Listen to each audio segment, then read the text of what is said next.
I like to leave some things open for the reader's imagination. A lot of readers will ask me, are you going to do an epilogue at the end of the book and tell us, what happened? And I think where that model, where that expectation comes from is the 7th Harry Potter book.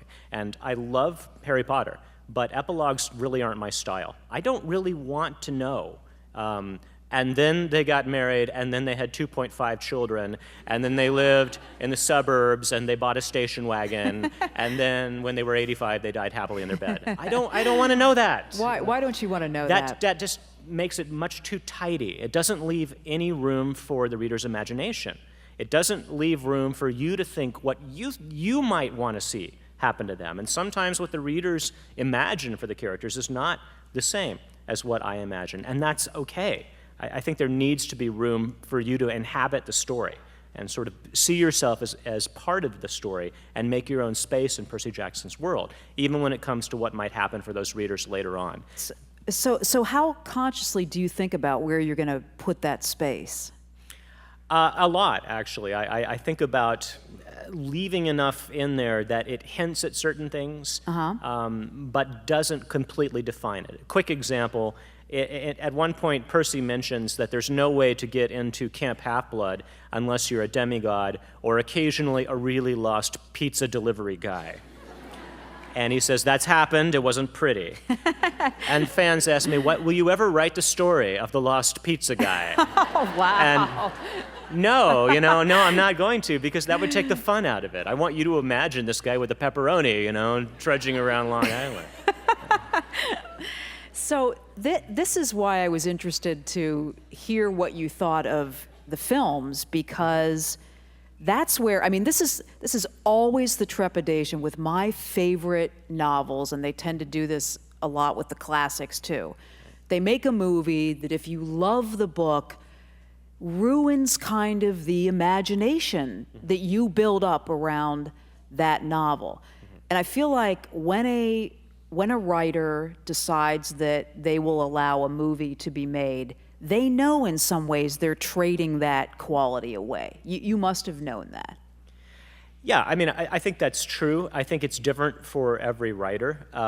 The way it happened for me, I got interest from the movie studios very early on. 2004, they approached me even before The Lightning Thief was out. Now, at that time, I had no indication how the book would do. It was not, as I said, an instant bestseller. I had no idea if anybody was going to read this book. So the studio came to me and they said, yeah, okay, we want to option it. And I said, okay. Well, if I do that, do I get any sort of control? And they basically said, control. No. Because who am I? I'm a middle school teacher. I have one book that's not even out yet. I've never made a movie. It's not like they're going to hand me $40 million and say, go have fun. So no, they didn't give me. They said, okay, well, we'll consult you, but you don't get any control. At that point, I just kind of had to say, okay, well, if I say no, I might never have this offer again. Or if I say yes, at least I can go around and say, hey, my book was optioned for a major motion picture, which, as we all know, makes people excited and makes people pick up the book. And in fact, that's what happened. Everybody picked up the book, and it was great. But then when they came to make the movie, I think they had a different sensibility of it than I am. The way Hollywood sees it, and this was explained to me, to them, it really doesn't matter if the movie is like the book. That's just not important to them. For one reason, 40% of Americans, and we know this statistically, read no books during a year. So Hollywood looks at that. That's unbelievable. Yeah, and true. Hollywood looks at that and they say, okay, well, even if everybody who read the book went to see the movie, that's still not enough to make it a blockbuster. So obviously, the people who haven't read the book don't care if it's like the book because they don't know any better. And even the people that have read the book, they reason, as long as the movie is good, they won't care that much. And I had a different feeling, and I think many people who, fall in love with books wouldn't see it that way. We want it to be, the 72-hour epic miniseries, right, with like every single detail. Not gonna happen, huh? They're not gonna do that. So, at that point, They let me read a script, and I gave them some suggestions. I gave them like 20 pages of notes, and two or three they took. And at that point, I said, yeah, I was kind of with you on that. I was saying, if I go to see this movie, I'm never going to be able to get those images out of my head. It's going to totally change the way that I see Camp Half-Blood, my characters, the story, everything. So at that point, I just decided really the only thing I could do for my own sanity was step away and not even see them. So I haven't seen either of the movies.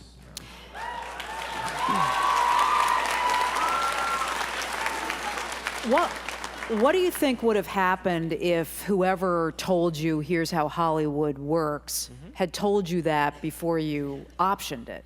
I mean, I don't. What if you'd been in more of a position of strength? That's where you get into the what if game a little bit. That's a little too hypothetical. I mean, what if I had waited? Well, if I had waited, chances are pretty strong I wouldn't be here, because nobody would have ever heard about the books, because they wouldn't have been. There's a lot of books out there every year, and it takes a lot to get them noticed. So that was very helpful. So I'm not really sure that I could have or would have done anything differently. Is it the way that I wish it would go in an ideal world? No, it's not.